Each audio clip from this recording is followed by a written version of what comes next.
The Gavin and Stacey Christmas special was on BBC One on Christmas Day. It's 10 years since the last episode was aired, and this finds them 10 years later. They're all going over to Wales for a Christmas dinner that's being cooked by Bryn, and you've got sort of all the normal marks hit with this. You've got Nessa at the start going, oh, what's occurring? And, being her usual self. All the characters are as you would expect them. There's no sort of major changes that I can remember. And it was a thoroughly enjoyable watch. There's a bit of controversy over them singing the Fairy Tale of New York, which I think's a little bit strange considering it's played constantly all over the Christmas period, and I don't think I've ever heard an edited copy of it played. So that seems like a bit of a storm in a teacup.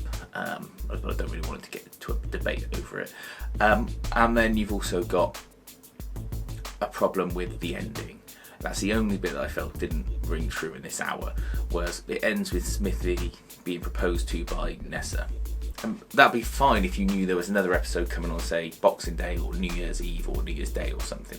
But there isn't. So it just leaves it hanging there and it doesn't feel satisfied.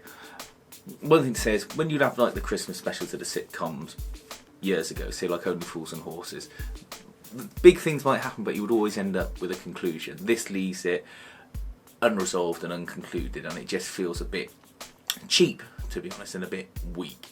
If he'd accepted the proposal and they got and gone, we're getting married, that's fine. I'd take that as an ending, and then you could say, well, if they make another one, we can see how that develops. If they don't, that's fine. We know that they got together. But it was my only problem with the show. Otherwise, I think it's probably the best thing on the BBC on Christmas Day, because there's naff all else really worth watching.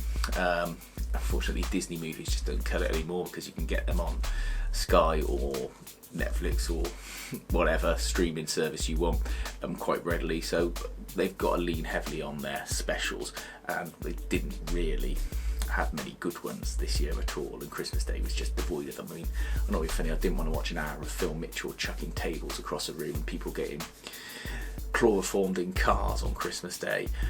You want something funny, you want something you can watch with your family, and I think this was the pinnacle of their thing, and I dread to think what they would have put on if they didn't have this to fill an hour on Christmas Day evening, when everyone's full of dinner, sitting down, ready to, be entertained.